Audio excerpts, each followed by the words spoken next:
পর্যায়ে দার্সুল কোরআন শুনবো। আমাদের দার্সুল কোরআন আজকে মেহমান বিশিষ্ট ইসলামী চিন্তাবিদ, বিশিষ্ট মিডিয়া ব্যক্তিত্ব হযরত মাওলানা আবুল হাশেম হযরতকে কলকাতা থেকে দার্স পেশ করার জন্য বিনীতভাবে অনুরোধ করছি।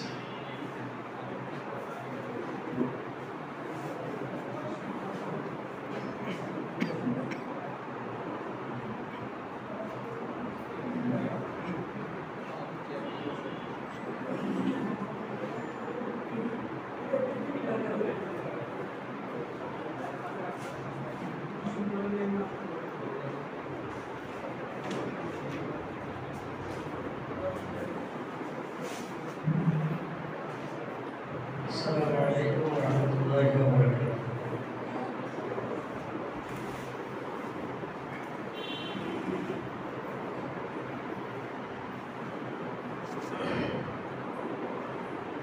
أعوذ بالله من الشيطان الرجيم.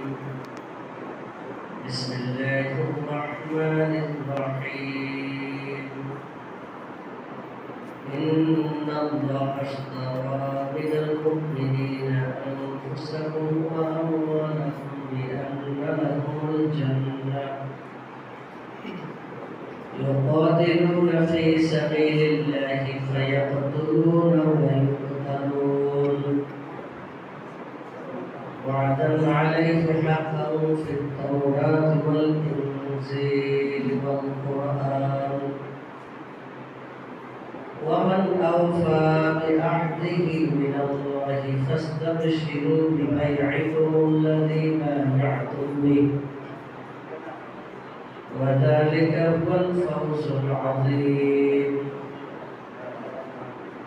التائبون العابدون الحامدون السائحون الراكعون الساجدون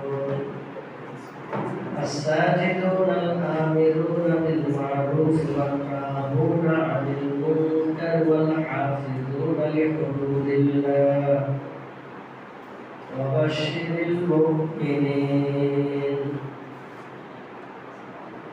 إرشاد الشيخ إن الله নিশ্চয়ই আল্লাহ তাআলা ইশতারা কিনে নিয়েছেন মিনাল মুমিনিনা মুমিনদের থেকে।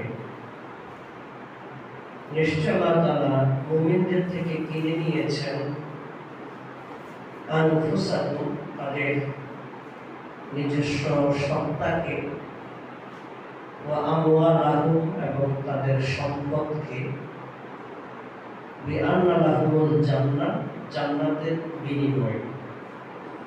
নিশ্চয় আল্লাহ তাআলা মুমিনদের থেকে জান এবং মাল কিনে নিয়েছেন জান্নাতের বিনিময়ে। ইউকাতিলুনা ফি সাবিলিল্লাহ, সেই মুমিনদের কাজ হলো তারা আল্লাহর রাস্তায় লড়াই করে। ফায়াকতুলুনা ওয়া ইউকতালুন, সেই লড়াই করতে গিয়ে তারা আঘাত করে এবং নিজেরও নিহত হয়। ওয়াদান আলাইহি হাক্কান ফিত তাওরাত, এটার জন্য ওয়াদান আলাইহি এই ব্যাপারে ওয়াদা রয়েছে, হাক্কা পাকাপোক্ত মজবুত ওয়াদা রয়েছে ফিত তাওরাতে তাওরাতে, ওয়াল ইনজিল ইনজিলে, ওয়াল কুরআন এবং কুরআনের মধ্যে। ওমান আওফা, আর তার চাইতে কে অধিক পূর্ণকারী হতে পারে বিআহদিহি ওয়াদার ব্যাপারে। তার ওয়াদা হচ্ছে আর কার ওয়াদা অধিক পূর্ণ হতে পারে বিআল্লাহ আল্লাহর তুলনায়। আল্লাহর চাইতে উত্তম ওয়াদা পূরণকারী আর কে আছে? ফাস্তাবশিরু, অতএব তোমরা শুভ সংবাদ গ্রহণ করো, বিবাইআকুম, তোমাদের সেই শপথ চুক্তি, সে বাইআতের ব্যাপারে তোমরা শুভ সংবাদ গ্রহণ করো। আল্লাযী বায়াতুম বিহি, যেই চুক্তি তোমরা তার সাথে করেছো। যালিকা হুয়াল ফাওজুল আযীম, এটাই হলো বড় ধরনের সফলতা। সেই মুমিনরা হলো আত-তাইবুন তাওবাকারী, আল-আবিদুন ইবাদতকারী, আল-হামিদুন প্রশংসাকারী, আস-সাইহুন জমিনে বিচরণকারী, আল-রাকিউন রুকুকারী, আস-সাজিদুন সিজদাকারী, আল-আমিরুনা বিল মারুফ সৎ কাজের আদেশকারী, ওয়ান নাহুনা আনিল মুনকার এবং অসৎ কাজের নিষেধকারী। সেই মুমিনদের বৈশিষ্ট্য হলো তারা তাওবাকারী, ইবাদত গুজার, প্রশংসাকারী, বিচরণকারী, রুকুকারী, সিজদাকারী, সৎ কাজের আদেশকারী এবং অসৎ কাজের নিষেধকারী। ওয়াল হাফিজুনা লিহুদুদিল্লাহ এবং তারা আল্লাহর সীমারেখার হেফাজতকারী, সংরক্ষণকারী। অবাশশিরিল মুমিনিন, হে নবী এমন মুমিনদেরকে আপনি শুভ সংবাদ সুসংবাদ দান করুন। আলহামদুলিল্লাহ। গণমানুষের সংগঠন শহীদ কাফেলা বাংলাদেশ জামাত ইসলামী তুরাগ শাখার উদ্যোগে আয়োজিত আজকের বাছাইকৃত মুরব্বিদের দিনে আয়োজিত এই প্রোগ্রামে উপস্থিত ঢাকা মহানগর উত্তরের সম্মানিত মজলিস শিশুরার সদস্য অত্র থানার সম্মানিত আমির, বিশিষ্ট আলিমুদ্দিন আবু বকর সিদ্দিক ভাই, উপস্থিত অত্র থানার সম্মানিত সেক্রেটারি সহ বিভিন্ন পর্যায়ে দায়িত্বশীল বৃন্দ, প্রিয় কর্মী ভাইরা, শ্রদ্ধেয় প্রিয়, আমরা আল্লাহ তাআলার শুকরিয়া আদায় করছি এজন্য যে আল্লাহ রাব্বুল আলামিন আমাদেরকে সালাতুল জুমার পরে ব্যক্তিগত শারীরিক আরামায়েশ, একটু বিশ্রাম এগুলোকে বাদ দিয়ে আল্লাহ তাআলা আমাদেরকে আজকে এই প্রশিক্ষণ প্রোগ্রামে আসার তৌফিক দিয়েছেন, সুযোগ করে দিয়েছেন। এজন্য আমরা আল্লাহ তাআলার দরবারে কালিমাত শুকর আদায় করছি, আলহামদুলিল্লাহ। দুরূদ ও সালাম পেশ করছি মানবতার মহান শিক্ষক সাইয়্যিদুল মুরসালিন খাতামুল আম্বিয়া বিশ্বনবী মুহাম্মদ মুস্তাফা সাল্লাল্লাহু আলাইহি ওয়াসাল্লামের প্রতি।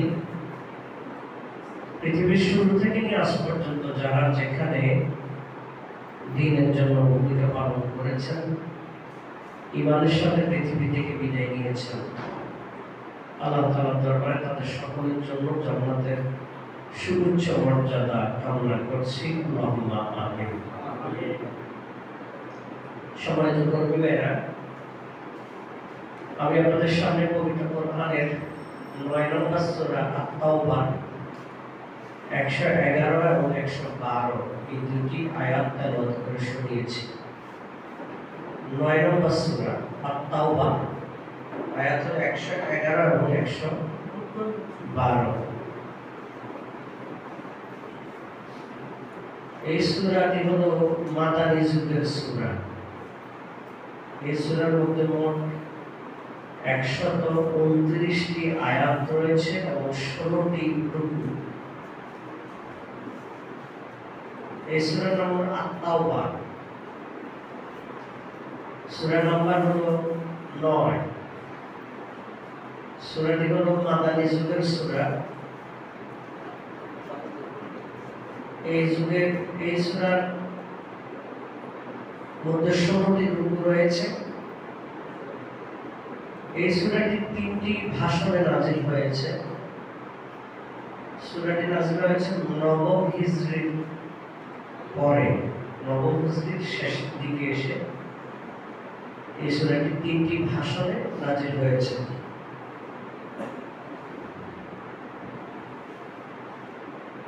মাদানী যুগের সূরা কাকে বলে জানেন কি না? জানেন তো কথা? মাদানী যুগের সূরা মদিনায় অবতীর্ণ হলে মাদানী, এটা নয়। এটা স্থানের সাথে সম্পর্কিত না, এটা হলো সময়ের সাথে সম্পর্কিত। হিজরতের আগে যেগুলো এগুলো মাক্কি, আর হিজরতের পরে যেগুলো এগুলো মাদানী। স্থান আবার যেটাই হোক, মক্কা হোক, মদিনা হোক, তায়েফ হোক, সমস্যা নেই। স্থানের সাথে সম্পর্কিত নয়, এটা হলো সময়ের সাথে সম্পর্কিত। হিজরতের পরে যেগুলো মাদানী যুগের সূরা। এই সূরার আরো একটি নাম আছে, সেই নামটি হলো বারাআ। সূরার নাম বারাআ। বারাআ শব্দের অর্থ হলো সম্পর্কচ্ছেদ করা, দায় মুক্তি ঘোষণা করা। বারাআ। আমরা যে শবে বরাত বলি না, শবে বরাত, এখানে শব্দটার মধ্যে একটা মিশ্রণ আছে।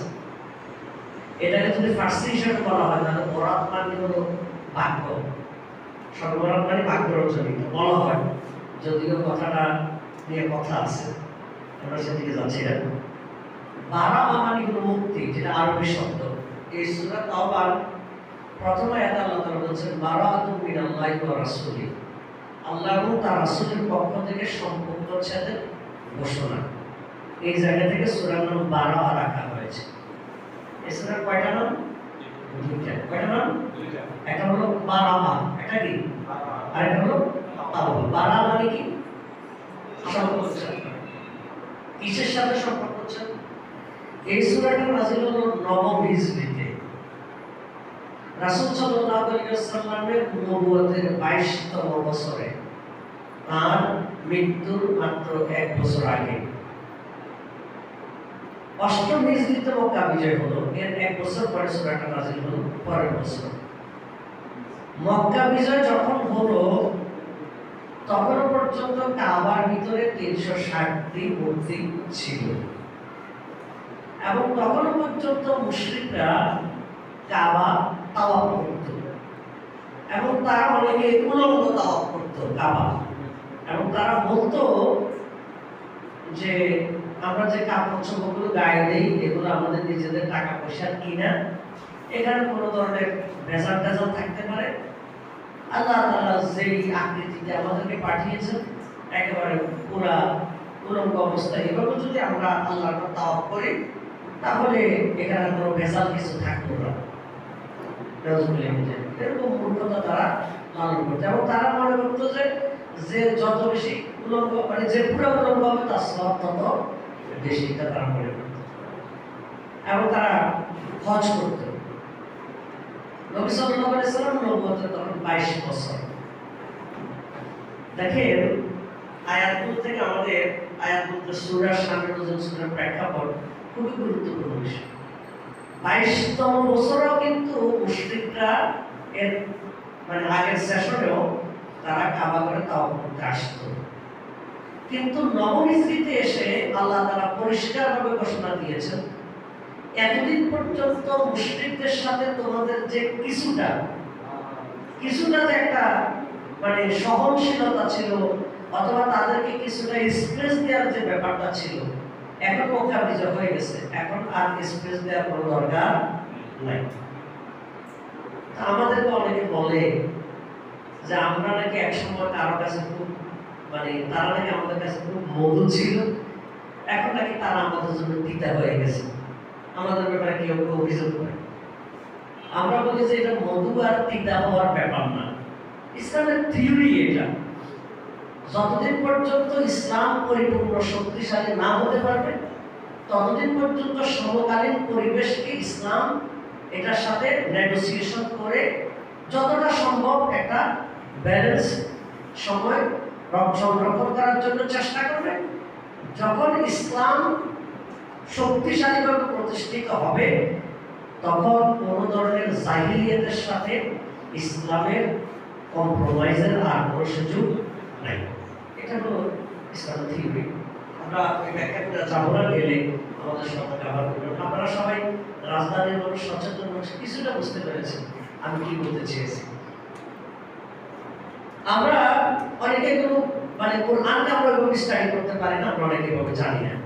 এজন্য আমাদের অনেক ভাই এই ইদানিং কালে সমানে ফেসবুকে একজন বিশাল গবেষক সমানে দায়িত্বশীলদের সমালোচনা করেন, নির্দ্বিধায় অনেক বেশি করেন, একটা অংশ আছে। এবং যারা এই সমালোচনাগুলো করেন তারা অনেকেই কোরআন হাদিসের এই ভারসাম্যপূর্ণ যে জ্ঞান, এই জ্ঞানটা তাদের অনেকের নাই।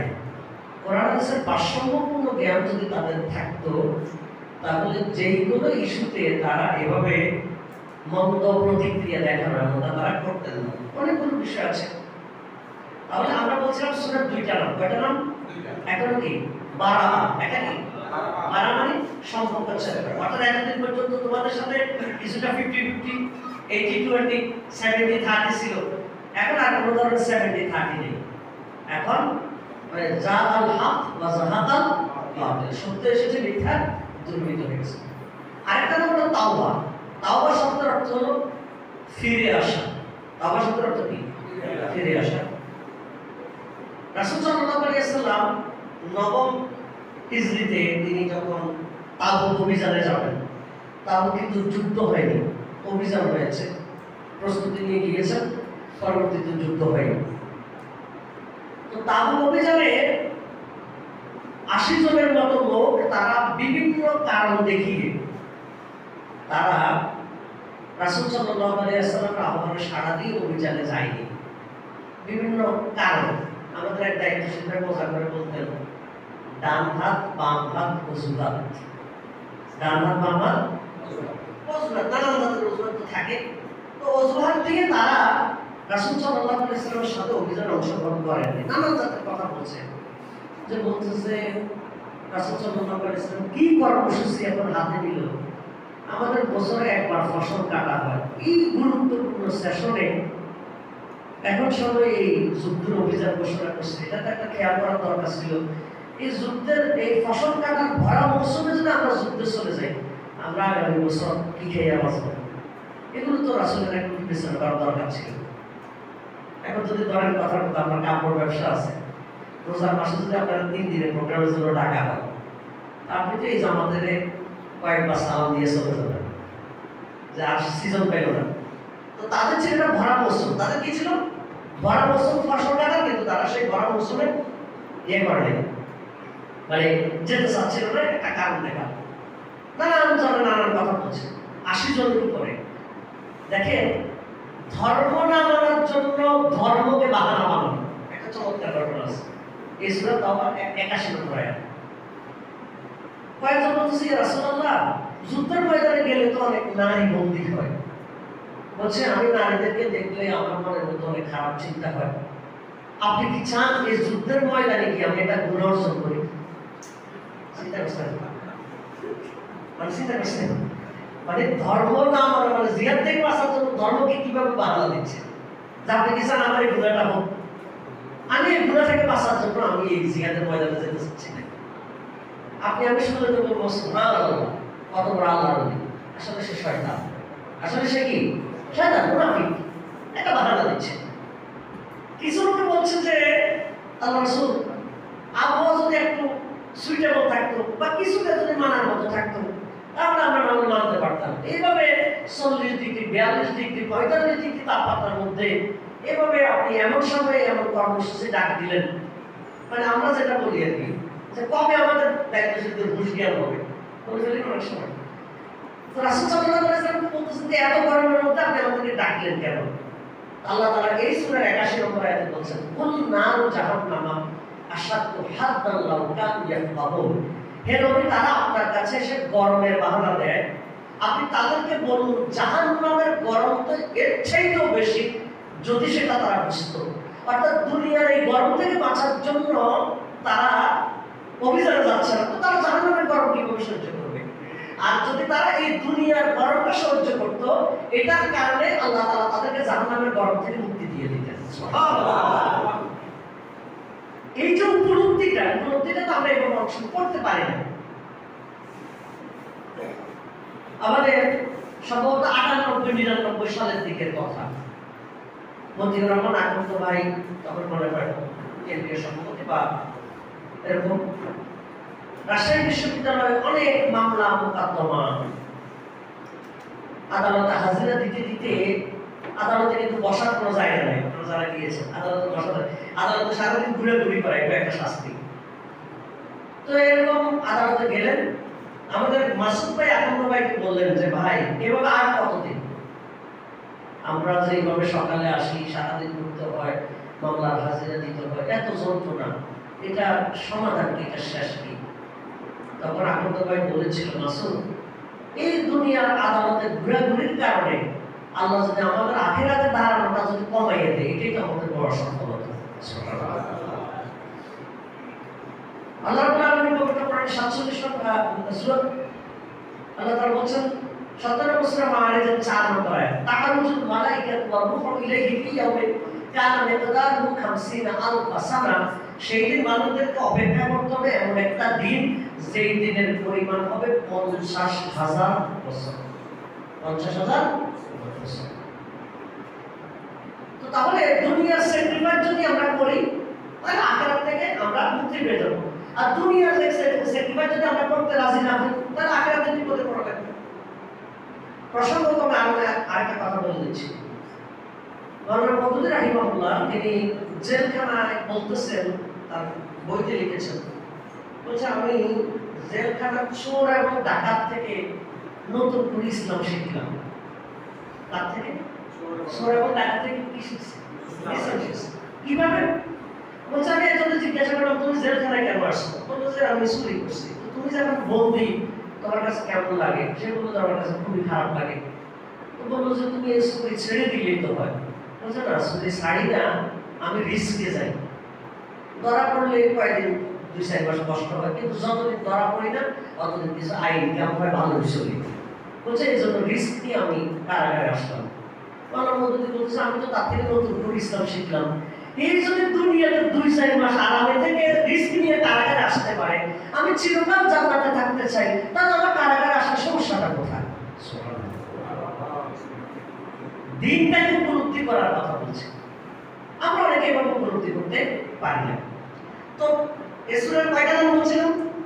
কি কি? বারা এবং তাওবা।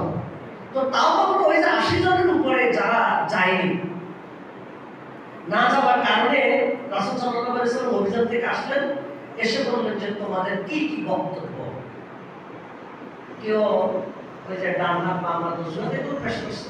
3 জন, হেলাল ইবনে উমাইয়া, মুরারা ইবনে রাবিয়া, কাব বিন মালিক, 3 জন সাহাবী, বাকিরা মুনাফিক হয়ে গেছে। 3 জন সাহাবী ঠিক আছে।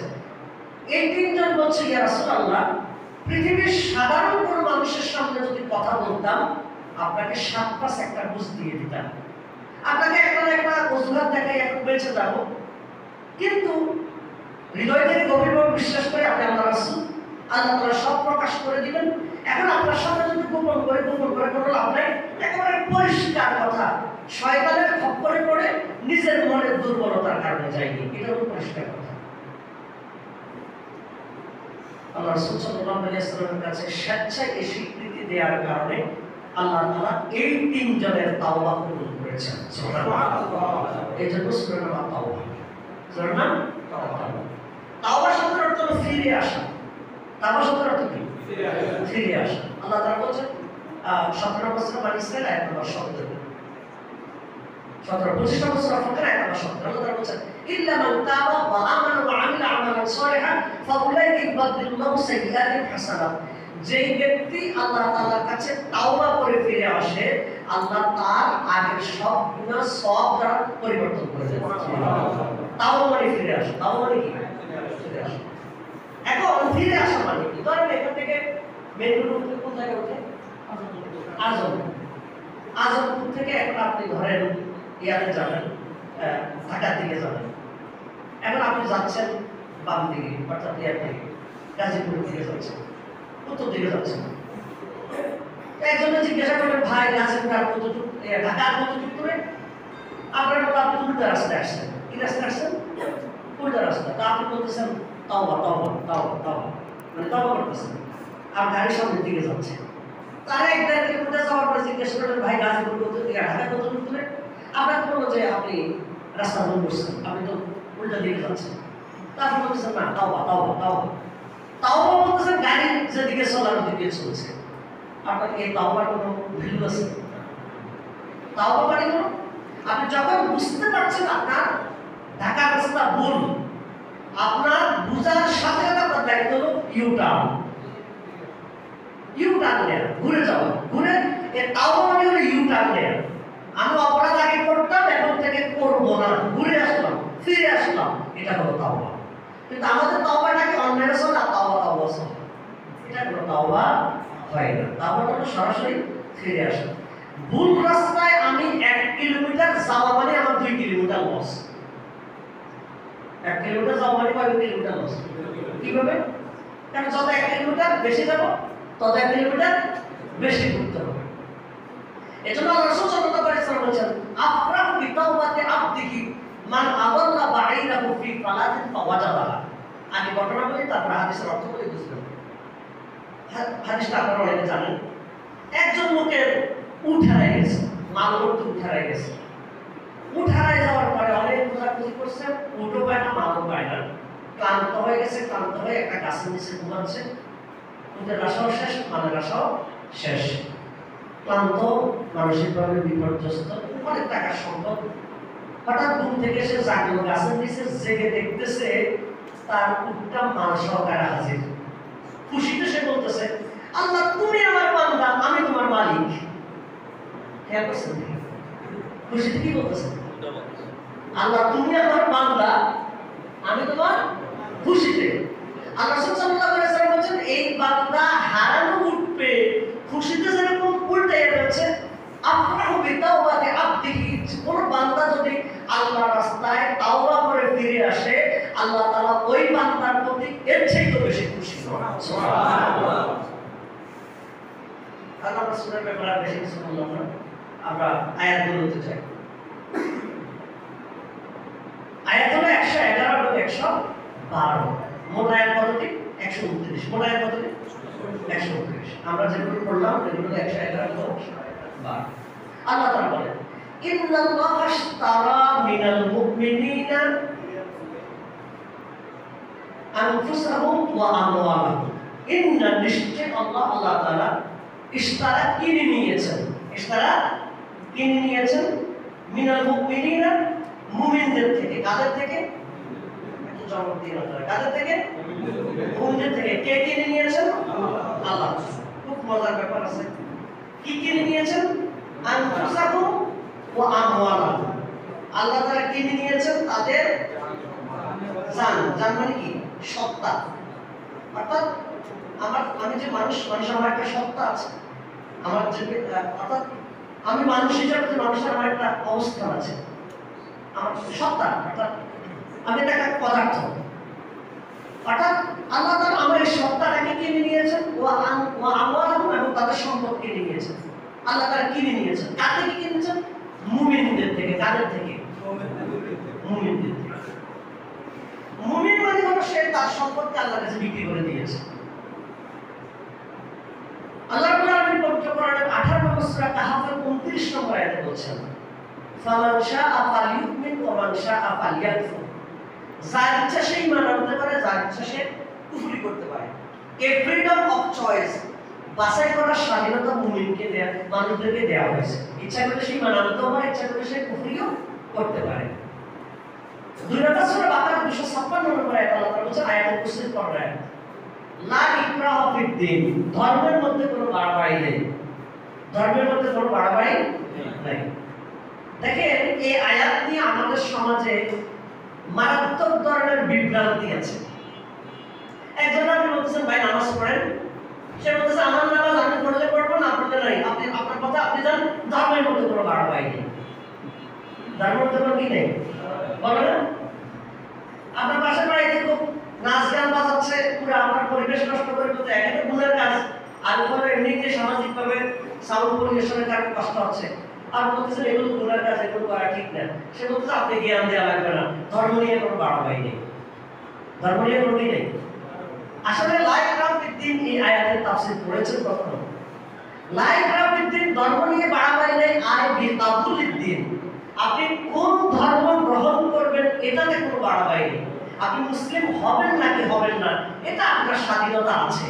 কিন্তু নিজেকে মুমিন মুসলিম পরিচয় দেওয়ার পরে বলবেন নামাজ আমার ভালো লাগে না, পড়লে পড়বো না পড়লে নাই, রোজা রাখলে রাখবো না রাখলে নাই, যাকাত দিলে দিব না দিলে নাই, কোন মুমিনের জন্য এই কথা বলার অধিকার নেই। কাজী নজরুল ইসলাম বলেছে, সত্যের পথে এই সংগ্রামে অক্ষম যদি হও, ভণ্ডামি ছাড়ো, নাম ফেলে দাও, বলো মুসলিম নও। সত্যের এই সংগ্রাম যদি তোমার কাছে ভালো না লাগে, তুমি বলে দাও মুসলমান না, কিন্তু মুসলমান পরিচয় দিয়ে তুমি ইসলামের বিরুদ্ধে অবস্থান গ্রহণ করবা, এই ভণ্ডামি করার অধিকার তোমার নেই। তাহলে মুমিন কি জোর করা হয় না ইচ্ছাকৃত? ইচ্ছাকৃত। কারণ আপনি তো মুমিন না হলেও পারতেন, মুমিন না হলেও পারতেন। মুমিনের কাজ হলো আল্লাহ এবং তার রাসূলের কথা মেনে নেওয়া।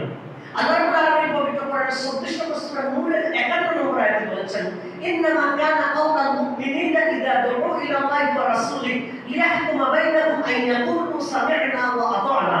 আল্লাহ তাআলা বলেন, মুমিন তো হলো তারাই যখন তাদেরকে আল্লাহ এবং তার রাসূলের দিকে ডাকা হয়, মুমিনেরা এটাই বলে, সামি'না ওয়া আতা'না, আমরা শুনলাম এবং মেনে নিলাম।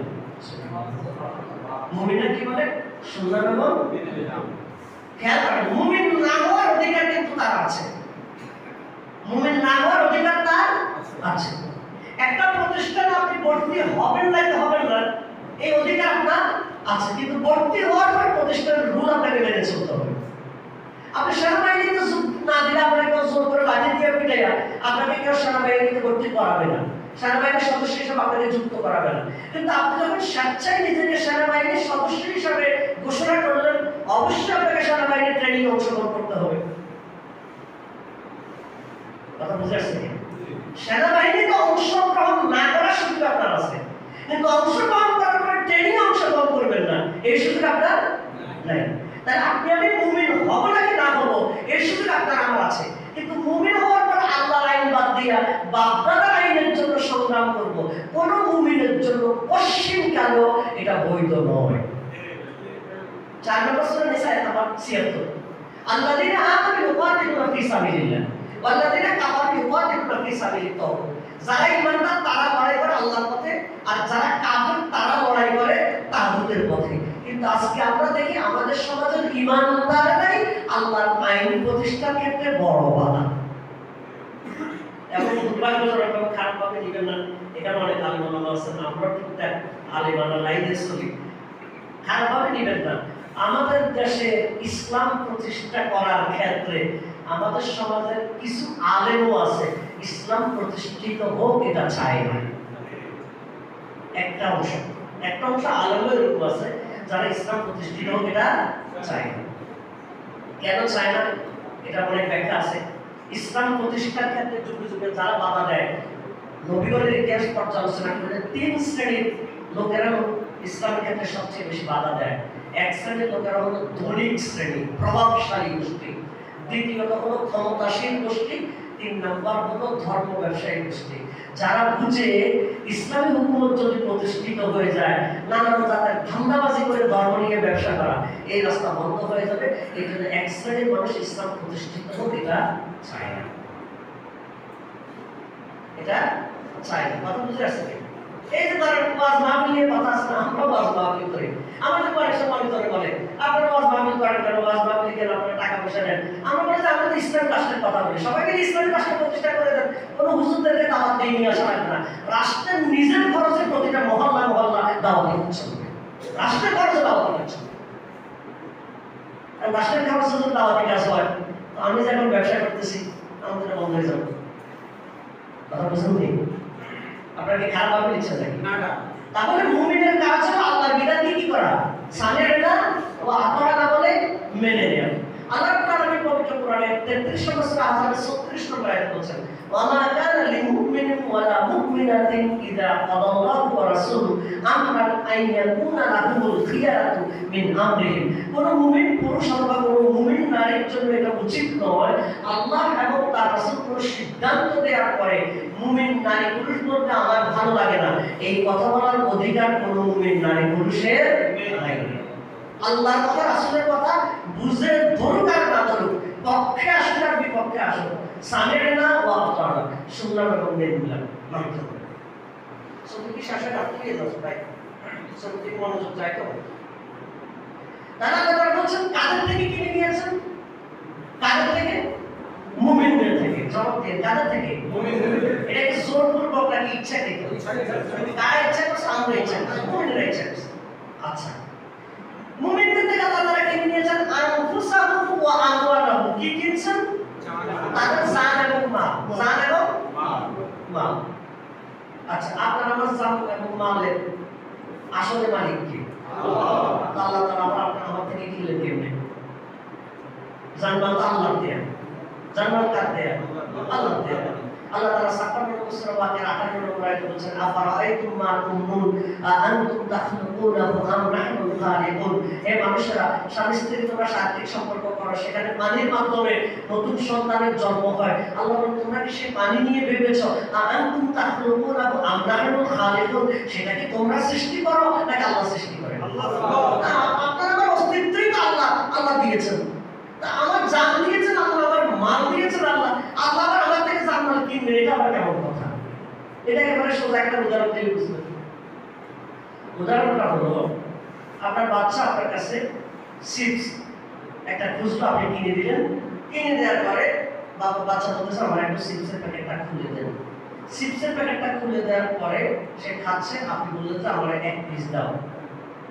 সে বলতেছে আমি দিব না, আমি আপনি আপনার স্ত্রী বলতেছেন এই হলো তোমার ছেলের কাণ্ড, আমি নিজে কিনে দিলাম, আমি নিজে খুলে দিলাম, আর আমি একটা পিস চাইছি, সে আমারই। আপনি খুঁজলেন কেন? আপনি তো নিজে আরো 10 প্যাকেট কিনতে পারেন। আপনার ছেলেকে আপনি খুলে দিলেন, তার কাছে এক পিস খুঁজলেন, ছেলে 2-3টা টুকরা নিয়ে আপনার নিজের মুখে ঢুকিয়ে দিচ্ছে, আপনার চোখের পানি চলে আসছে, বাবা দরকার নেই তুমি খাও। তারপর খুঁজলেন কেন? আপনি খুঁজলেন কেন? আপনি খুঁজলেন আপনার সন্তান আপনার প্রতি কতটা ভালোবাসা রাখে, এটা আপনি টেস্ট করছেন। আল্লাহ তাআলা বলেন যে জান করে আমি নিজে বানিয়ে দিলাম, মাল করে আমি নিজে দিলাম, দিয়া আমি তোর কাছে এটা টেস্ট হিসাবে রাখলাম। রাখার পরে আমি বললাম যে এবার আমার দাও, এবার আমায় দাও। আপনি বলতেছেন আমি দিতে রাজি না। আমি যদি সর্বনিম্ন 3 ঘন্টা সময় দিয়ে দিই, আমার কোটি টাকার ব্যবসা কি হবে? আমার কোটি টাকার ব্যবসা কি হবে? এজন্য আমি এত দিতে রাজি না। ওই যে আমাদের বাইরে বলছেন নামাজ রোজা তো করি, নামাজ রোজা তো করি, আর এত কিছু দরকার কি? এত শক্তি ঝামেলা চাপার দরকার কি? এরকম মনে করেন অনেক ইসলামী আন্দোলনের কাজটাকে খুবই গুরুত্বহীন মনে করেন। আল্লাহ তাআলা বলেন আমি তোর 24 ঘন্টা সময় দিলাম, সেখান থেকে আমি তোমার কাছে দিনের জন্য কিছু সময় চাইলাম, তুমি আমার সাথেই করতেছো, তো তুমি তো পরীক্ষায় ফেল। আল্লাহ তাআলা বলেন যে বান্দা তোমার জান এবং মাল আমার কাছে দিয়ে দাও। আমরা বললাম যে আল্লাহ আমাদের জান মাল আপনার কাছে দিয়ে দিলাম। সূরা আল-বাসরা আমার আয়াত নম্বর 162, কুল ইন্না সলাতি ওয়া নুসুকি ওয়া মাহইয়ায়া ওয়া মামাতি লিল্লাহি রাব্বিল আলামিন। Say verily my salat, my sacrifice, my living, my dying are all for Allah, the Lord of all world. এরকম আপনি বলুন নিশ্চয় আমার নামাজ, আমার কুরবানি, আমার বেঁচে থাকা, আমার মরে যাওয়া সবকিছু বিশ্বকারণের মালিক আল্লাহর জন্য। সুবহানাল্লাহ। সব কার জন্য? আল্লাহ।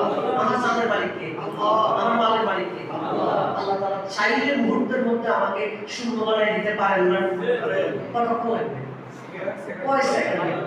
ওই যে আপনারা দেখেছেন তুরস্কের একটা ঘটনা, রাতে ঘুমাইছে 3টা বিল্ডিং এর মালিক, সকালবেলা ভূমিকম্প, সে তারপরে তার বিল্ডিং এর সামনে 3টা রুটি নিয়ে দাঁড়িয়ে আছে। গত রাতে 3টা বিল্ডিং এর মালিক, আর দিন শেষে মানে রাতের পরে তিনি কি করছেন? 3টা রুটি নিয়ে দাঁড়ায় আছেন। আল্লাহ তাআলা চাইলে মুহূর্তের মধ্যেই সবকিছু কি করে দিতে পারেন? ধ্বংস করে দিতে পারেন। তাহলে আল্লাহ তাআলা আমাদের জান্নাতের মালিক, আল্লাহ তাআলা আবার আমাদের কাছে এটা আমানত রাখলেন, রেখে আল্লাহ তাআলা আমাদের কাছে এটা দিলেন, ইখতিয়ার দিলেন, আমার কাছে বিক্রি করবা কিনা। আমরা বললাম যে ঠিক আছে জান্নাত বিক্রি করে দিলাম, জান্নাত বিক্রি করে দিলাম। এই জান্নাত বিক্রি করে দেওয়ার পরেও আল্লাহ তাআলা আমাদের থেকে জান্নাত নিয়ে যায়নি, আবার জান্নাতটা আমাদের কাছে আমানত দিয়েছেন। সুবহানাল্লাহ। এখন মাল আমার কাছে, আমার জান আমার সাথে, আল্লাহ নিয়ে যায়, আল্লাহ নিয়ে গেছে। আমার হাত ইচ্ছা করে আমি নাড়াইতে পারি, আমার মুখ ইচ্ছা করে আমি নাড়াইতে পারি। আল্লাহ আমার জানের মধ্যে এই সুযোগটা দিয়ে রাখছে। আল্লাহ এটাকে কলাপস করে দেয় না, কে দেয়? আল্লাহ দিয়ে আমরা আমানত দিয়ে রাখছে। এই তোর জিহ্বা দিয়ে কথা বলার সুযোগ দিলাম, কিন্তু জিহ্বা দিয়ে তুই কি নারীটা করে স্লোগান দিবি নাকি জিয়াশারিকে স্লোগান দিবি, এই সুযোগ তোর আছে। কিন্তু মরার পরে তুই ধরা খাবি, মরার পরে তুই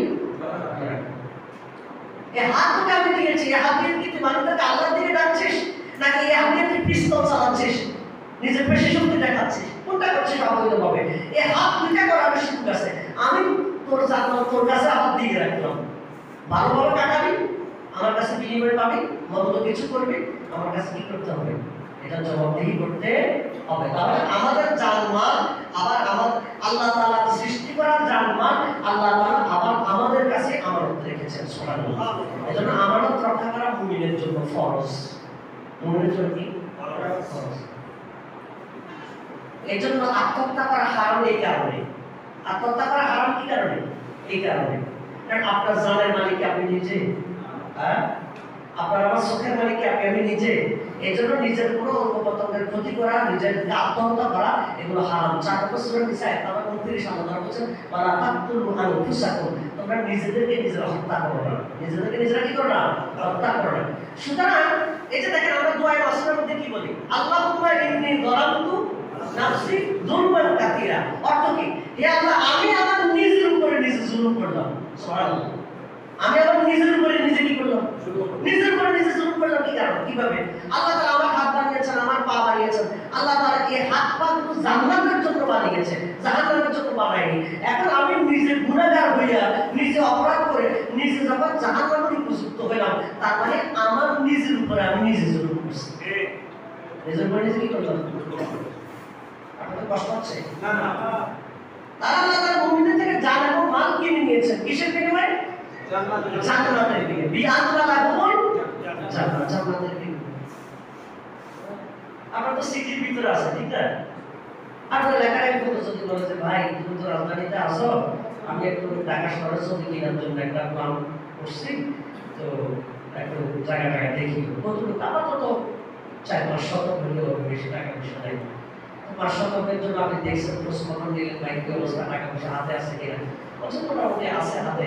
কত টাকা? প্রায় 2.5 লাখ টাকা হাতে আছে।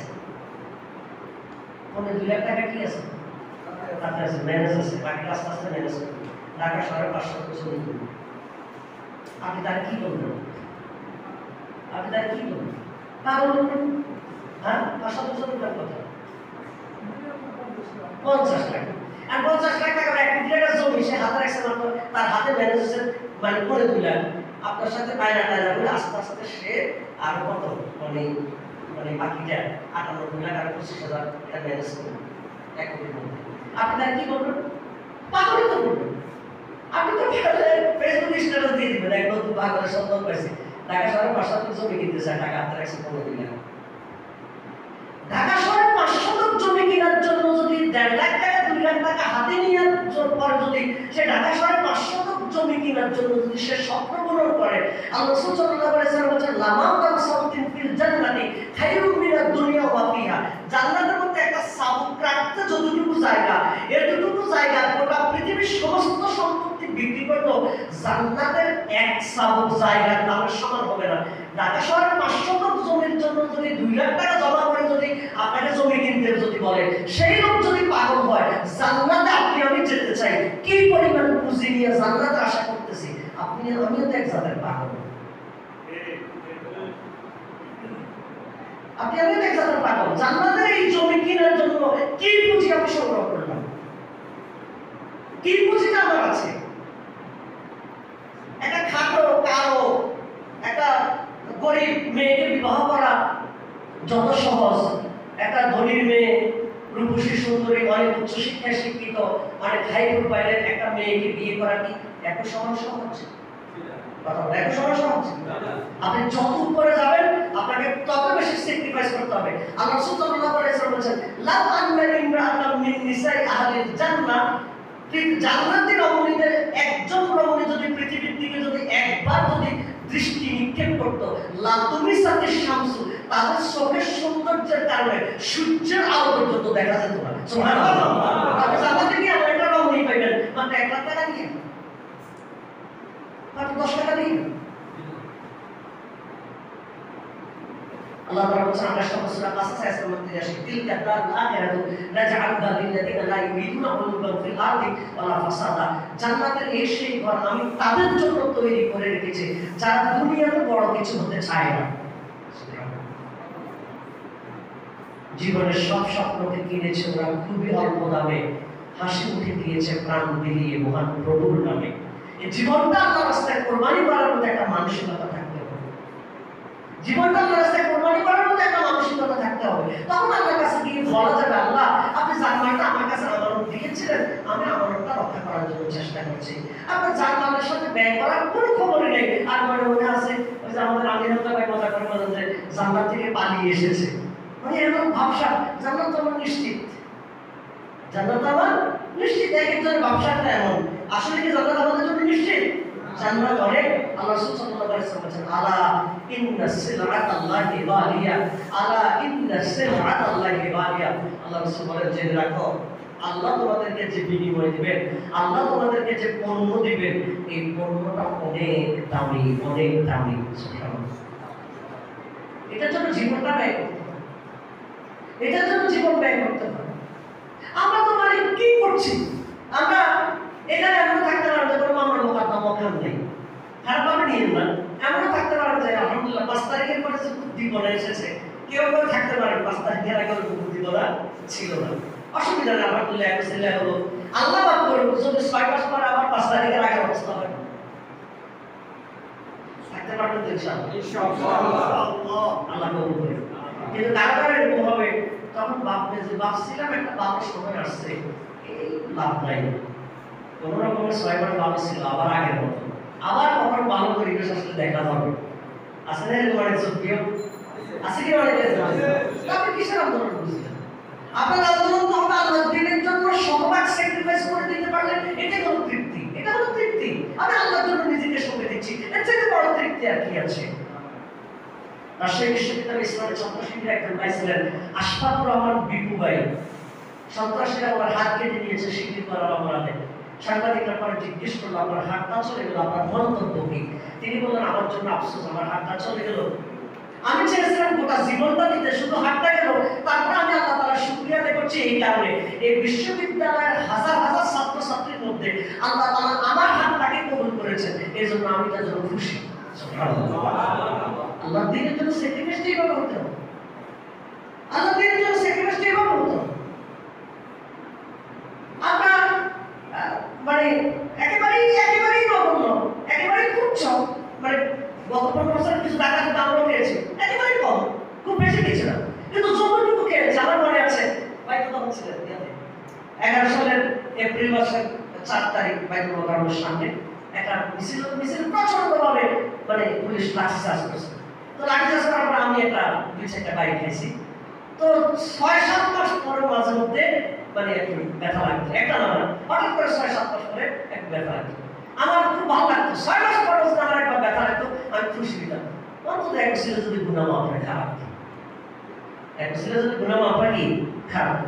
এখন আপনি যদি মনে করেন যে এই সংগঠন করার কারণে আমি বিপদে পড়ে গেছি, এটার কারণে আমি এই বিপদে পড়ে গেছি, এই কারণে বিপদে পড়ে গেছি, আপনি তো ইসলাম ভালো করে বুঝেননি। আমরা কি জানবো আপনি স্যাক্রিফাইস করতে পারবো তো ইনশাআল্লাহ, আল্লাহর কাছে সাহায্য চাইবো। আল্লাহ তাআলা বলেন বিআন্নালাহুমুল জান্নাত, জান্নাতের বিনিময়, কিসের বিনিময়? জান্নাত কি দামি নাকি সস্তা? দামি। কত দামি? অনেক দামি, অনেক দামি, অনেক দামি। আল্লাহ রাসূল সাল্লাল্লাহু আলাইহি ওয়াসাল্লামের সাহাবী সম্ভবত নাম আমির ইবনে ফুহাইরা, সহিহ বুখারীর কিতাবুল মাগাজিতে এসেছে। তাকে তীর নিক্ষেপ করা হলো, তীর নিক্ষেপ করার কারণে তার শরীর থেকে রক্ত ঝরতেছে, অতিরিক্ত রক্তক্ষরণে তিনি মারা যাচ্ছেন। যখন তিনি মারা যাচ্ছেন, যারা মেরে ফেলতেছে, তারা তো ভাবতেছে মুসলমানদের একজন সর্বশেষ, তার সন্তান এতিম হয়ে যাবে, তার স্ত্রী বিধবা হয়ে যাবে। কিন্তু যাকে মারতেছে তিনি বলতেছেন, ফুস্তু ওয়ারাবিল কাবা, ফুস্তু ওয়ারাবিল কাবা, এই কাবাগরের রবের কসম দিয়ে বলছি আমি সফল হয়ে গিয়েছি। সুবহানাল্লাহ, আমি সফল হয়ে গিয়েছি।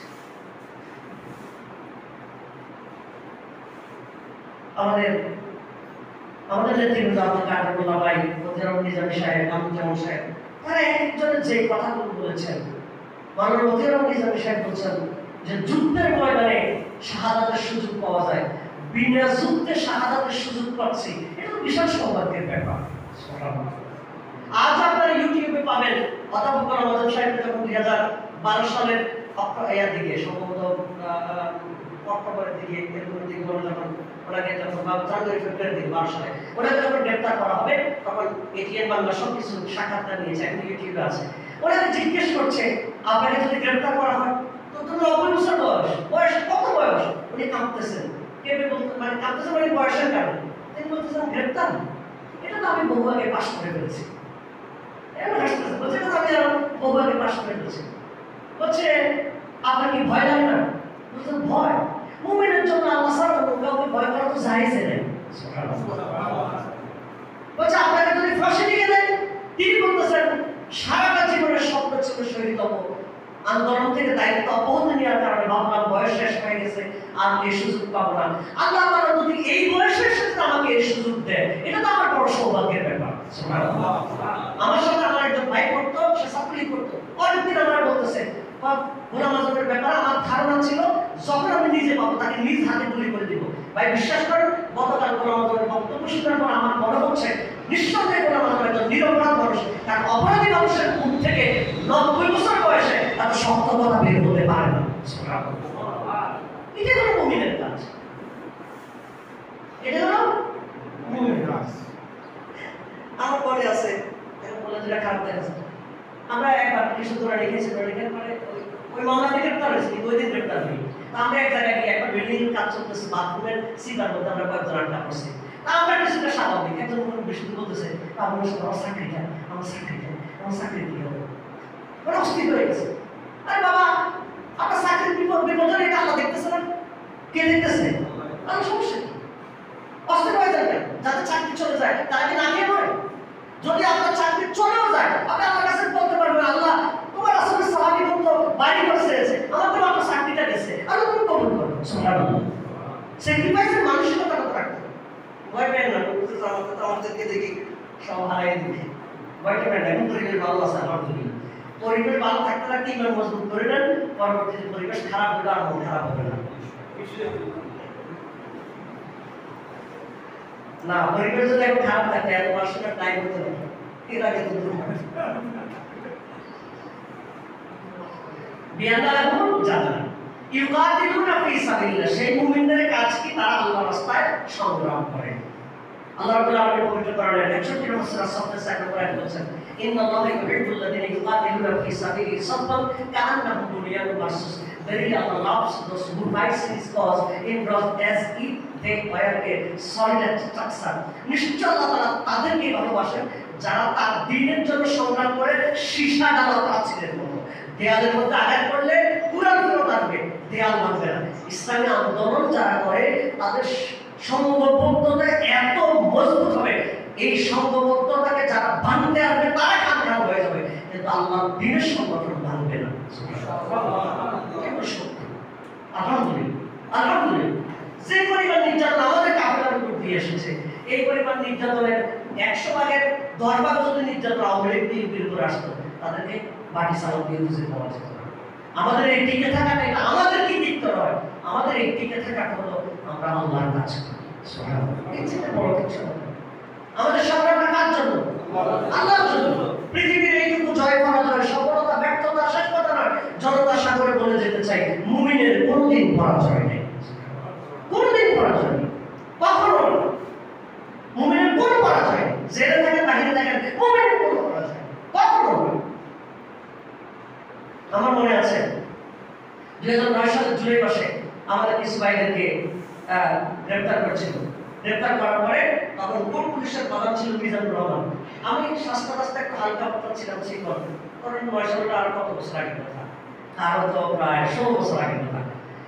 তো সে বলতেছে যে আপনাদের লোকদেরকে তো রিমান্ড দিয়ে দিচ্ছে। আমি রিমান্ড দিয়ে দিচ্ছি, কি করবেন?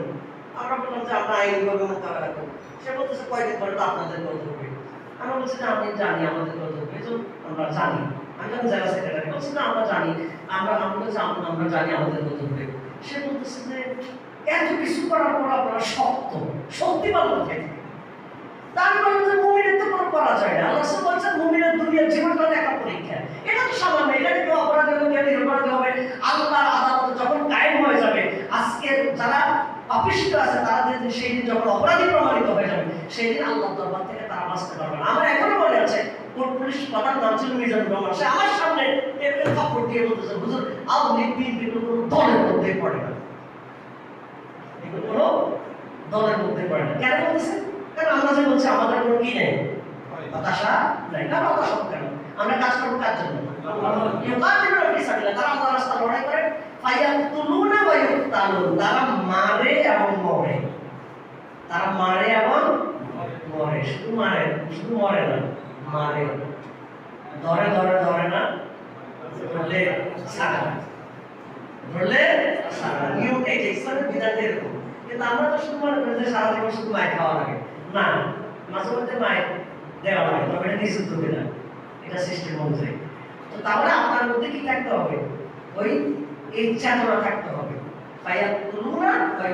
তারা মারে এবং তারা মরে। এই যে সাইড সাহেব একটা ওয়াশরুম ছিল না, এক সাপে নাকি পীর সাহেবের কাছে মুড়ি দিচ্ছে। তো মুড়ি দেওয়ার পরে পীর সাহেবে ইয়ে করছে, সাপের নসিহত করছে যে কারো প্রতিনিধি করা যাবে না, কারো সবল মারা যাবে না, এই করা যাবে না। এখন কয়েকদিন পরে সাপে পীর সাহেবের কাছে গিয়ে বলতেছে আমার ভাই একটা ফেরত দেন, আমার ভাইটা কি দেন ফেরত দেন। বলছে কেন? বলছে এই জীবন আমার ধারে কাছে কেউ আসতে পারে আপনার কাছে ভাই, আপনি আমার এত নরম বানাই দিচ্ছেন, আমার ঘাড় মটকে দিছে, তারপর আমি কিছু করিনি। বলছে কেন? বলছে আপনারা সবল মারতে নিষেধ করেছিলেন। তখন পীর বলতেছে বেটা তোর সবল মারতে নিষেধ করছি, ফোঁস করতে তো নিষেধ করিনি, অন্তত ফোঁসটা করতে। তাহলে মাঝে মধ্যে ফোঁসেরও কি আছে? দরকার আছে। এবং ফোঁসের একটা ফায়দাও আছে। আমরা দাওয়াতি কাজ করতে গেলাম, এই দাওয়াতি কাজ ছাত্র শিবিরে থাকা অবস্থায় মানে তখন এক লোক আসছে, এলাকার লোক আসে আমাদের সাথে, আমরা বললাম সে আমাদের সাথে এসে করতেছে এই কিসের দাওয়াতি কাজ, কিসের শিবির, জমি এসে তাদের কথা বলতে। আমরা বলছি দেখেন আমাদের কাগজপত্র দেখেন, এগুলো দেখেন, মানে সে কোনোভাবে মানতে রাজি না। তাই আমরা বললাম যে আপনি থামবেন না তো, আমরা কিন্তু শিখি, আমরা কিন্তু কি এটা বলার পরে শিবির কি ডেঞ্জারাস, শিবির কি এটা বলতে না বাবা অসুবিধা নেই, আমরা তো শিবির ঠিক আছে, আমরা তার কিছু না। কিন্তু তার ভিতরে এটা ঢুকছে শিবির মানে কি কথা বুঝতে আসছে কিনা? তাহলে যারা আল্লাহর পথে লড়াই করে তারা মারে এবং লড়াই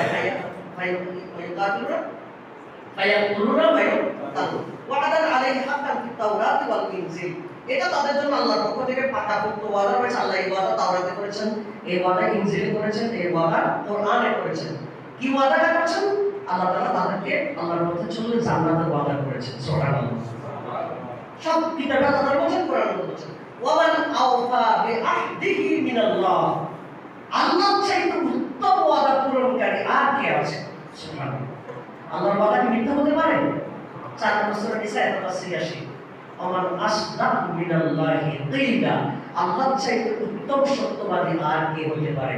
আল্লাহর চাইতে বড় সত্যবাদী আর কে হতে পারে না। আল্লাহ বলেন আমি যেহেতু তোমাদেরকে ওয়াদা করেছি, আমার চাইতে ওয়াদা পূরণকারী আর কেউ নেই। সুতরাং আমি তোমাদেরকে জান্নাতের ওয়াদা করেছি, তোমরা যদি জান্নাত দিয়ে যদি আমার রাস্তায় জিহাদ করো অবশ্যই তোমরা জান্নাত পাবে। সুবহানাল্লাহ। ফাস্তাবশিরু বিবাইইকুমুল্লাযী বায়াতুম বিহি, অতএব তোমরা আল্লাহর সাথে যে শপথ গ্রহণ করেছো, যে চুক্তি গ্রহণ করেছো, সেই চুক্তির জন্য তোমরা খুশি হয়ে যাও। সুবহানাল্লাহ। তোমরা খুশি হয়ে যাও, বায়াত গ্রহণ করে তোমরা খুশি হয়ে যাও, আল্লাহর দ্বীনের জন্য শপথ গ্রহণ করো। আল্লাহ রাসূল সাল্লাল্লাহু আলাইহি ওয়াসাল্লাম বলেন, রাসূল সাল্লাল্লাহু আলাইহি ওয়াসাল্লাম বলেন মান মাতা ওয়ালাইসা ফি উনুকি বাইআতুন মাতা মিতাতান জাহিলিয়াতান, রাসূল সাল্লাল্লাহু আলাইহি ওয়াসাল্লাম বলেন যে ব্যক্তি মৃত্যুবরণ করলো অথচ বায়াত গ্রহণ করেনি, তার মৃত্যু হবে জাহিলিয়াতের মৃত্যু। আমরা আল্লাহর দ্বীনের জন্য বায়াত গ্রহণ করতে চাই, আল্লাহর দ্বীনের জন্য শপথ গ্রহণ করতে চাই। এই শপথ গ্রহণটা দুনিয়ার কোনো মানুষকে খুশি করার জন্য না, এটা জামাত ইসলামের তালিকার মধ্যে আসার জন্য না। এই শপথটা একটা কারণে হতে হবে, আল্লাহ আমরা তোমার দ্বীনের জন্য শপথ নিব যে বেরিয়েছে যে কাফেলা ফিরবে না সে কোনোদিন, হয়তো তার বিজয় হবে, নয়তো ফিরবে তার কফিন, হয় সে লাশ হয়ে ফিরবে নতুবা বিজয় হয়ে পড়বে ফিরবে, এর বাইরে তৃতীয় কোনো রাস্তা তার নেই। শপথটা করতে হবে কার জন্য? আল্লাহর জন্য। ফাস্তাবশিরু বিবাইইকুমুল্লাযী বায়াতুম বিহি, আল্লাহর সাথে যে চুক্তি করেছো, এটা কেন বিচার করেছো, এই কেন বিচার করো তোমরা কি হয়ে যাও? খুশি হয়ে যাও। তোমরা কি হয়ে যাও? খুশি হয়ে যাও।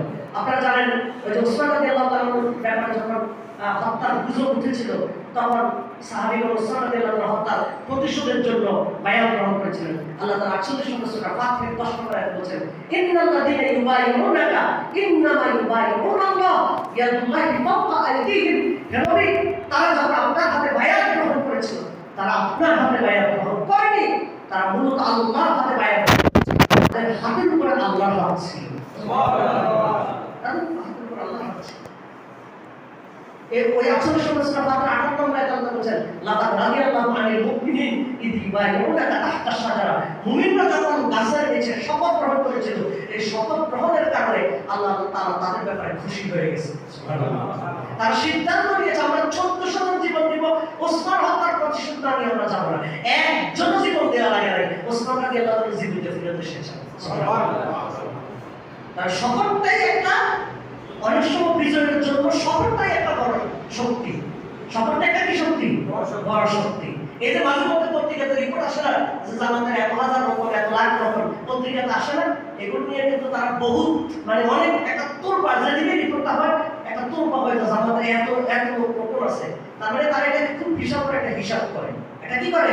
হিসাব করে। কেন হিসাব করে? কারণ তারা এটা বুঝে যে রকমটা এমন একটা শপথের মধ্যে আছে যে তারা সংগঠনের জন্য, আল্লাহর দ্বীনের জন্য মানে স্যাক্রিফাইস করার জন্য রাজি থাকবে। আমাদের মধ্যে ত্রুটি আছে, ত্রুটি নাই যে এরকম না, কিন্তু এটা বিরোধী শক্তির মধ্যে একটা কি সৃষ্টি করে?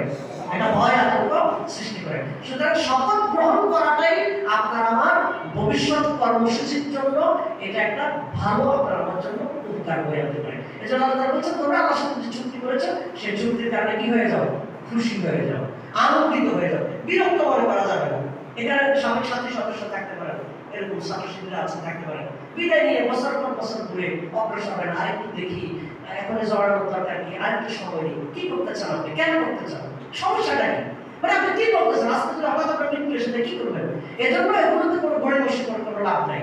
বরং ওই যে ট্রাকের ডিজেলের বক্সের মধ্যে লেখা দেখবেন একটা জিনিস, জন্ম থেকে চলছে, জন্ম থেকে লেখা দেখছেন না? এখন আপনি যেদিন থেকে ইসলামে আন্দোলন বুঝতেছেন ওই দিন থেকে ভিতরে ভিতরে এটা ঢুকাই নেন, জন্ম থেকে চলছে, মরণ পর্যন্ত আল্লাহ দ্বীনের জন্য চলতেই থাকবে। সুতরাং আল্লাহ দ্বীনের পথে যে কাজ, এই কাজের জন্য তোমরা কি হয়ে যাও? খুশি হয়ে যাও। ফাযালিকা ওয়াল ফাওজুল আযীম। আল্লাহ তাআলা বলেছেন এটাই সবচেয়ে বড় সফলতা। দুনিয়ার মানুষেরা তো সফলতার কত ব্যাখ্যা করে, অমুক সফল, তার ছেলে ডাক্তার, তার ছেলে ইঞ্জিনিয়ার, তার ছেলে ব্যারিস্টার, মানুষ সফলতার কত ব্যাখ্যা করে। কিন্তু আল্লাহ তাআলা 3 নম্বর সূরা আল ইমরান 185 নম্বর আয়াতে বলেছেন ফামান যুহজিহা আনিন নার ওয়া উদখিলাল জান্নাতা ফাকাদ ফাযা। যে ব্যক্তি জাহান্নাম থেকে মুক্ত হয়েছে, জান্নাতে যে ব্যক্তি যেতে পেরেছে, ফাকাদ ফাযা। আল্লাহ তাআলা বলেন সেই তো সফল ব্যক্তি। সুবহানাল্লাহ। সেই মুমিনের বৈশিষ্ট্য কি? আত-তাইবুন, তার বেশি বেশি তাওবাকারী। তাওবার কিছু প্রয়োজন আমরা বলেছিলাম। আল-আবিদুন, তারা হলো ইবাদতকারী। আল-হামিদুন, তারা হলো আল্লাহর প্রশংসাকারী। আল্লাহর প্রশংসাকারী। আল্লাহর প্রশংসা শুধু মুখে মুখে আলহামদুলিল্লাহ আলহামদুলিল্লাহ বলাটা আল্লাহর প্রশংসা নয়। আল্লাহ যে নিয়ামতটা দিয়েছেন, এই নিয়ামতটাকে যথাযথভাবে কাজে লাগানো, এটাও প্রশংসার একটা রূপ। প্রশংসার একটা রূপ, এটা প্রশংসার একটা ধর্ম হলো এটা। আল্লাহ আমাকে যে মেধাটা দিয়েছেন, এই মেধাটাকে আমি আল্লাহ দ্বীনের জন্য কাজে লাগাবো। আল্লাহ আমার যে সম্পদটা দিয়েছেন, এই সম্পদটা আল্লাহ দ্বীনের জন্য কাজে লাগাবো। আল্লাহ তাআলা আমাকে যে শারীরিক সক্ষমতা দিয়েছেন, আমাদের সামাজিক যে আমাকে একটা ভ্যালু আল্লাহ দিয়েছেন, এই ভ্যালুটাকে আমি আল্লাহ দ্বীনের জন্য কাজে লাগাবো। এই সিদ্ধান্ত নিতে হবে। আমাদের কোনো ভাই মনে করে এরকম, আমি যদি এখন আমাদের সাথে জড়ায় যাই, আমি সামাজিকভাবে প্রতিষ্ঠিত হতে পারবো না, বা লোকজন আমাকে অন্য চোখে দেখবে, এটা একটা হীনমন্যতা। এটা একটা হীনমন্যতা। আমাদেরকে কি সমাজের মানুষের বাদ দিয়ে দেয় নাকি? আমাদেরকে সমাজের মানুষকে তুচ্ছ করে ফেলে দেয় নাকি?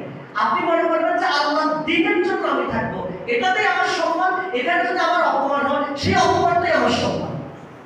দলিল 4 নম্বর সূরা নিসা আয়াত নম্বর 139। আইয়াবতাগুনা ইনদাহুল ইজ্জা, তারা কি তাদের কাছে ইজ্জত চায়? বাইনাল ইজ্জাতা লিল্লাহি জামিয়া, অথচ সকল ইজ্জত জনাব আল্লাহর কাছে। সুবহানাল্লাহ। সুতরাং আমরা আল্লাহর প্রশংসা করব। আস-সাইহুন, তারা হলো আল্লাহর রাস্তায় বিচরণকারী। তাদের সকাল সন্ধ্যা আল্লাহ দ্বীনের জন্য চলবে, বিচরণ। জমিন যাতে আমাদের জন্য সাক্ষী হবে। এই যে আযান, কিয়ামতের দিন আযানের গাছগাছালি যে আযানের সাক্ষী হবে, এটা জানেন? পাথর আযানের সাক্ষী হবে। আপনি আমি যে জমিনের উপর দিয়ে হেঁটে আল্লাহ দ্বীনের জন্য দাওয়াতি কাজ করছে, সেই জমিন কিয়ামতের দিন আমার জন্য, আপনার জন্য সেই জমিন আল্লাহর পক্ষে সাক্ষী দিবে। আল্লাহর জন্য মানে আমাদের পক্ষে আল্লাহর কাছে সাক্ষী দিবে। সুবহানাল্লাহ। সুতরাং আমাদের জীবনের বিচারণটা কিসের জন্য হবে? আল্লাহর দ্বীনের জন্য। পারবো আমরা ইনশাআল্লাহ। আল্লাহ সাল্লাল্লাহু আলাইহি ওয়াসাল্লাম বলেন মান ইবাদাত কাদাম ফি সাবিলিল্লাহ হারামাল্লাহু আলান্নার। যে ব্যক্তির দুটি পা আল্লাহর রাস্তায় চলতে চলতে ধুলামলিন হয়ে গেছে, আল্লাহ তাআলা ওই দুইটি পাকে জাহান্নামের জন্য হারাম করে দিবেন। সুবহানাল্লাহ। আল্লাহর জন্য আমরা বিচারণ করব। আর রাখাও তারা হলো রুকুকারী, আস-সাজিদুন তারা হলো সিজদাকারী, আল-আমিরুনা বিল মারুফ তারা সৎ কাজের আদেশকারী হবে, ওয়া নাহুনা আনিল মুনকার অসৎ কাজের নিষেধকারী হবে। 3 নম্বর সূরা আল ইমরান আয়াত 104। ওয়া তাকুম মিনকুম উম্মাতুন ইয়াদউনা ইলাল খায়র, আল্লাহ অবশ্যই তোমাদের মধ্যে একটা দল থাকা উচিত যারা মানুষদেরকে কল্যাণের দিকে ডাকবে। ইয়ামুরুনা বিল মারুফ সৎ কাজের আদেশ করবে, ওয়া ইয়ানহাউনা আনিল মুনকার অসৎ কাজে নিষেধ করবে। সুতরাং এটা মুমিনের বৈশিষ্ট্য। আমাদের সময় কভার করবেন, আমরা এই জন্য ব্যাখ্যা চাবো না। ওয়াল হাফিজুনা লিহুদুদিল্লাহ, এবং সেই সকল মুমিনরা হলো আল্লাহর সীমারেখার হেফাজতকারী, আল্লাহর সীমারেখার হেফাজতকারী। আমি বেঁচে থাকতে আল্লাহর দ্বীনের কোনো অপমান হতে দেব না। আমি বেঁচে থাকতে আল্লাহর দ্বীনকে অপমানিত করতে দিব না। আমার যতটুকু সুযোগ আছে, তাওফিক আছে, ওই তাওফিক অনুযায়ী আমি কথা বলবো, ওই তাওফিক অনুযায়ী মানুষদেরকে অর্গানাইজ করবো, ওই তাওফিক অনুযায়ী আমি আল্লাহর জন্য, আল্লাহর দ্বীন কায়েমের জন্য চেষ্টা করবো। পৃথিবীর কোনো মানুষ আমার পক্ষে আসুক আর না আসুক, কিচ্ছু আসা যায় না। আমি আল্লাহর কাছে গিয়ে এটুকু বলবো যে আল্লাহ, আমি আমার চেষ্টা করে এসেছি। হাফিজুনা লিহুদুদিল্লাহ, তারা হলো আল্লাহর সীমারেখাকে সংরক্ষণকারী। এরপর আল্লাহ তাআলা বলেছেন ওয়াবাশশিরিল মুমিনিন, হে নবী এই সমস্ত মুমিনদেরকে আপনি শুভ সংবাদ দান করুন। যে সকল মুমিনেরা এই তাওবাকারী, ইবাদতকারী, মুনকারী, সিজদাকারী, আল্লাহর রাস্তায় নিঃসরণকারী, সন্তান রাস্তায় অসন্তানদের নিষেধকারী এবং আল্লাহর রাস্তায় আল্লাহর দ্বীনকে হেফাজতকারী, আল্লাহ তাআলা বলেছেন নবী আপনি এই সমস্ত মুমিনদেরকে শুভ সংবাদ দান করুন। আসুন আমরা যে আয়াতগুলো থেকে শিখলাম, জামাল আল্লাহ দেয়া। আল্লাহ আমাদের কাছে স্বেচ্ছা কিনতে চেয়েছেন, আমরা স্বেচ্ছা বিক্রি করেছি। আল্লাহ আমাদের কাছে আমানত রেখেছেন। আমাদের দায়িত্ব হলো আমানতগুলো রক্ষা করা। আমাদের দায়িত্ব হলো জীবন সংগ্রাম করে আল্লাহর দ্বীনকে বিজয় করার জন্য চেষ্টা করা। আমাদের দায়িত্ব হলো মুমিনের যে বৈশিষ্ট্যগুলো আছে, সেই বৈশিষ্ট্যগুলোতে বৈশিষ্ট্যগুলো অর্জন করে নিজেদেরকে আনন্দিত হওয়া, আল্লাহ শুকরিয়া আদায় করা, আল্লাহ শপথ গ্রহণ করতে পেরে নিজেকে তৃপ্ত অনুভব করা যে আল্লাহ দুনিয়ার কোনো মানুষকে খুশি করার জন্য আমি শপথ গ্রহণ করে নেই, তোমাকে খুশি করার জন্য আমি শপথ গ্রহণ করেছি। এভাবে আমরা যদি সিদ্ধান্ত নিতে পারি, আশা করা যায় আমাদের দুনিয়ার জীবনও শৃঙ্খলা আসবে, আশা করা যায় আখিরাতেও আল্লাহ তাআলা আমাদেরকে মুক্তির একটা ব্যবস্থা করে দিতে পারেন। আল্লাহ তাআলা আমাদের সবাইকে শপথবদ্ধ জীবনের আলোকে জীবন পরিচালনা করার তৌফিক দান করুন। আল্লাহুম্মা সুবহানাল্লাহি ওয়া বিহামদিহি আশহাদু আল্লা ইলাহা ইল্লা আনতা আস্তাগফিরুকা ওয়া আতুবু ইলাইক। আসসালামু আলাইকুম ওয়া রাহমাতুল্লাহি ওয়া বারাকাতুহু।